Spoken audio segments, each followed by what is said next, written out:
19 एप्रिलला आहे अक्षय तृतीया आणि अक्षय तृतीया म्हटलं की हा 3.5 मुहूर्तांपैकी एक शुभ मुहूर्त आहे आणि या शुभ मुहूर्तावर आपल्याला काही गोष्टींची खरेदी करायची असते। बरेच जण या दिवशी सोनं खरेदी करतात, कोणी चांदी खरेदी करते, कोणी वाहने खरेदी करतात।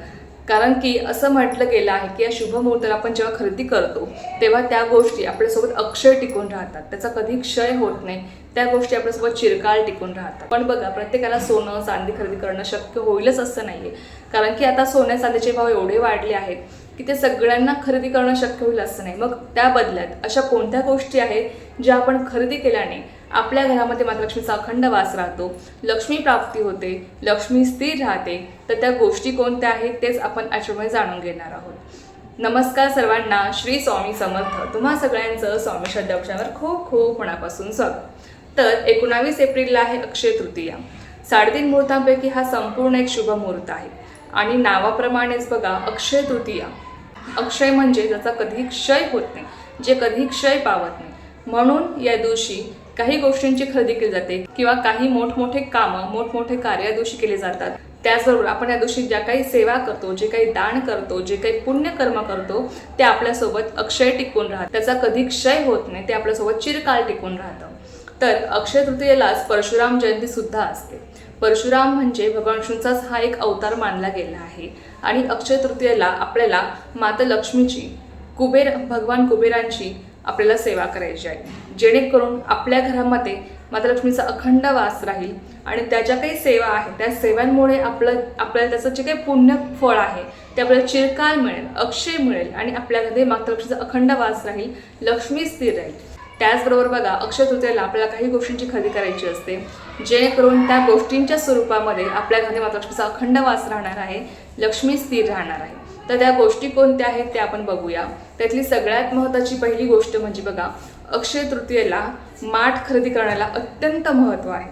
माठ खरेदी करणं, कलश खरेदी करणं, मातीचा कलश तुम्ही घेऊ शकता, पितळाचा घेऊ शकता, स्टीलचा घेऊ शकता, तांब्याचा घेऊ शकता, तुमच्या यथाशक्तीप्रमाणे। बघा, या दिवशी असं म्हटलं गेलं आहे की एक तरी कलश खरेदी करावा किंवा तुम्ही माठ खरेदी करू शकता आणि पूर्वीपासून ही पद्धत आलेली आहे की अक्षय तृतीयेला माठ खरेदी करतात आणि तो भरून ठेवतात, त्यातलं पाणी जे काय आहे थंडगार ते पिण्यासाठी वापरत असतात या उन्हाळ्यामध्ये। तर बघा, आता कुठेतरी ती पद्धत कमी कमी होत चालली आहे। आपण आधीच माठ घेऊन ठेवतो, उन्हाळा लागला की आपण माठ घेतो, पण आधी कसं व्हायचं ना की अक्षय तृतीयेला माठ खरेदी केला जायचं आणि त्यातलं जे काही पाणी आहे मग ते पिण्यासाठी इथून पुढे वापरलं जायचं। तर बघा, अक्षय तृतीयेला जर तुम्हाला शक्य असेल तुम्ही माठ खरेदी करू शकता, त्याचबरोबर तुम्ही कुठलाही कलश खरेदी करू शकता, पितळाचा, तांब्याचा, स्टीलचा।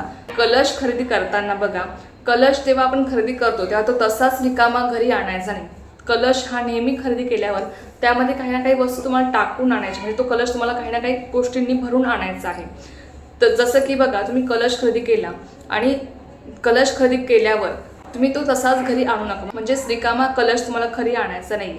तर त्या कलशामध्ये तुम्हाला 10 रुपयाचे धणे घ्यायचे आहेत, 10 ते 20 रुपयाचे तुम्ही धणे घेऊ शकता, ते धणे तुम्हाला त्या कलशामध्ये टाकायचे आहेत, मग तो कलश तुम्ही घरी घेऊन येऊ शकता। आता धणे सुद्धा हे लक्ष्मी स्वरूपच मानले जातात। आपण धनत्रयोदशीला धण्याला अत्यंत महत्त्व देतो आणि धणे आपण कोणालाही देत नाही, कारण की धणे हे सुद्धा लक्ष्मी स्वरूपच आहेत।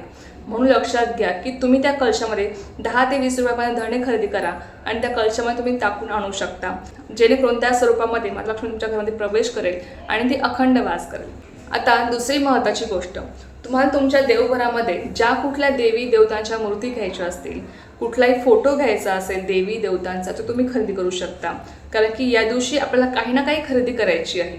मी तुम्हाला ज्या ज्या गोष्टी सांगणार त्यातली तुम्ही कुठली एक वस्तू जी तुम्हाला गरजेची आहे, जे तुम्हाला आवश्यक आहे, ती तुम्ही खरेदी करू शकता। कुठलेही देवी देवता जे तुमच्या देवघरामध्ये नाही, जसं की गणपती बाप्पांची मूर्ती असू द्या, माता लक्ष्मीची मूर्ती असेल, कुलदेवीची मूर्ती असेल, टाक असेल किंवा कुलदेवीचा फोटो असेल, त्याचबरोबर बघा आपल्या स्वामींची मूर्ती असेल, स्वामींचा फोटो असेल, अन्नपूर्णा मातेची मूर्ती असेल, कुठल्याही देवी देवतांची मूर्ती जी तुमच्या देवघरामध्ये नाही आणि तुम्हाला खरेदी करायची आहे, तर तुम्ही ती खरेदी करू शकता, जेणेकरून या दिवशी बघा आपण जे काही खरेदी करणार आहोत ते आपल्यासोबत अक्षय टिकून राहणार आहे। त्याचबरोबर बघा, तुम्ही या दिवशी भगवान विष्णू आणि माता लक्ष्मीचा फोटो सुद्धा जो आहे, भगवान विष्णूंचे पाय चेपत असलेली माता लक्ष्मी, हा जो काही फोटो आहे तो तुम्ही खरेदी करू शकता।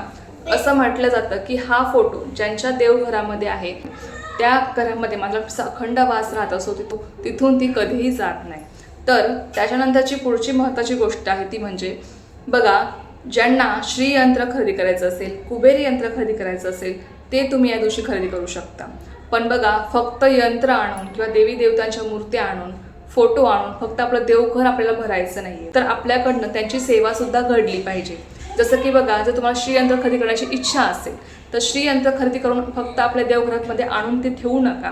त्यावर आपल्याकडनं सेवा घडणार आहे का, आपण त्यावर सेवा करणार आहोत का, आणि जर तुमच्याकडनं खरंच त्यावर सेवा घडणार असेल, कारण की बघा, फक्त श्रीयंत्र आपल्या घराबाहेर ठेवून मातृलक्ष्मी आपल्याला प्रसन्न होत नाही किंवा लक्ष्मी आपल्याला प्राप्त होत नाही. तर त्यावर जेव्हा आपण सेवा करतो तेव्हा त्या सेवेमुळे मातृलक्ष्मी आपल्याला प्रसन्न होत, मातृलक्ष्मीचा आशीर्वाद आपल्याला मिळत असतो. आपल्या घरामध्ये मातृलक्ष्मीचा अखंड वास राहत असतो. आपली लक्ष्मीचे मार्ग मोकळे होत असतात. म्हणून जर तुम्हाला श्रीयंत्र, कुबेर यंत्र खरेदी करायचं असेल तर त्यावर तुमच्याकडनं सेवा घडणं हे अत्यंत महत्त्वाचं आहे. श्रीयंत्र तुम्ही आणणार असाल, तुम्हाला दर पौर्णिमेला, दुर्गाष्टमीला किंवा नवरात्रामध्ये किंवा इतर कुठल्याही वेळेस, मंगळवारी, शुक्रवारी तुम्हाला त्या श्रीयंत्रावर कुंकुमार्चन करायचं असतं. त्यावर आपल्याला सेवा करायची असते आणि त्या सेवेमुळे आपलं सौभाग्यवृद्धी होते, आपल्याला लक्ष्मी प्राप्त होत असते आणि मातृलक्ष्मीचा वास आपल्या घरामध्ये अखंड राहत असतो. आपल्या घरामध्ये कधीही कशाची कमी पडत नाही. या दिवशी कुठलेही यंत्र वगैरे खरेदी करायचे असतील तुम्ही या दिवशी खरेदी करू शकता, जेणेकरून त्या गोष्टी तुमच्यासोबत अक्षय टिकून राहणार आहे, त्याचा कधीही क्षय होणार नाही. त्याचबरोबर बघा, तिसरी महत्त्वाची गोष्ट आहे, या दिवशी तुम्ही झाडू खरेदी करू शकता. झाडू किंवा शिरई. झाडू किंवा शिरई ही आपल्या घरची लक्ष्मी आहे.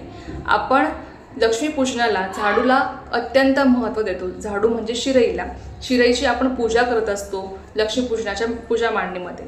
त्या शिरईला अत्यंत महत्त्व आहे, कारण की शिरई, झाडू हा आपल्या घरची लक्ष्मी असते आणि ती लक्ष्मी आपण कधी कोणालाही देत नाही, ती आपण कधी कोणाला दिसू सुद्धा देत नाही. तर तुम्ही या दिवशी, जर तुम्हाला झाडू खरेदी करायचं असेल, तुम्ही या दिवशी नक्कीच खरेदी करू शकता. त्याचबरोबर बघा, तुम्ही या दिवशी कवड्या खरेदी करू शकता.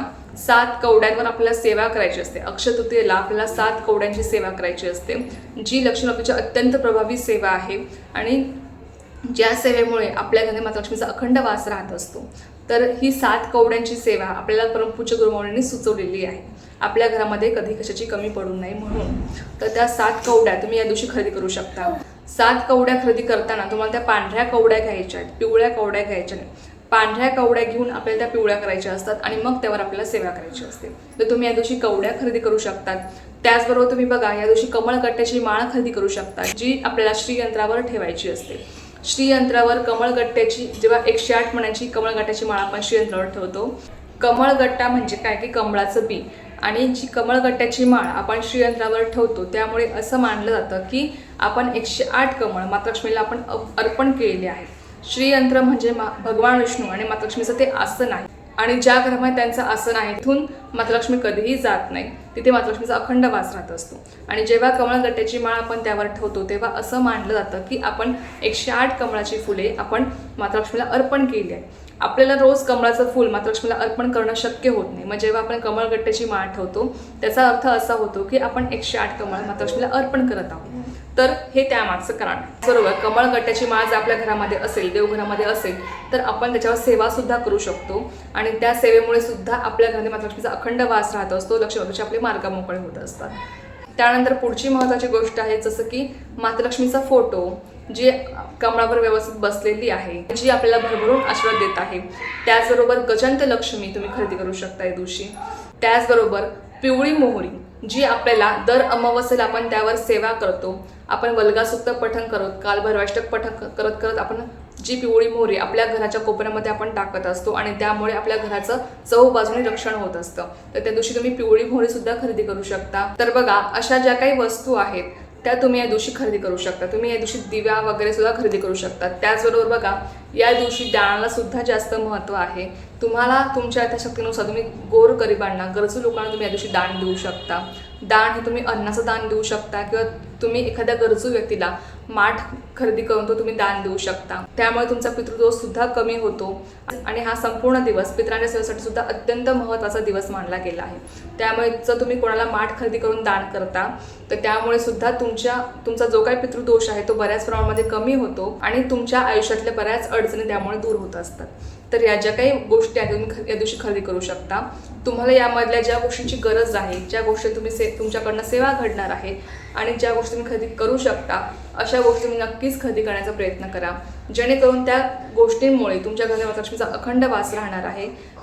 लक्ष्मी स्थिर राहणार आहे. लक्ष्मी आपल्याला प्राप्त होते, पण ती स्थिर राहणं महत्त्वाचं आहे.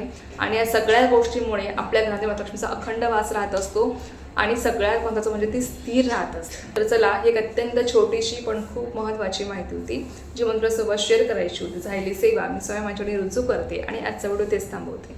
तुम्हाला जी माहिती आवडली असेल तर व्हिडिओला लाईक, शेअर, सबस्क्राईब करायला विसरू नका. पुन्हा भेटूया अशाच एका व्हिडिओसोबत किंवा विषयासोबत. तोपर्यंत सर्वांनी श्री स्वामी समर्थ. जय जय स्वामी समर्थ.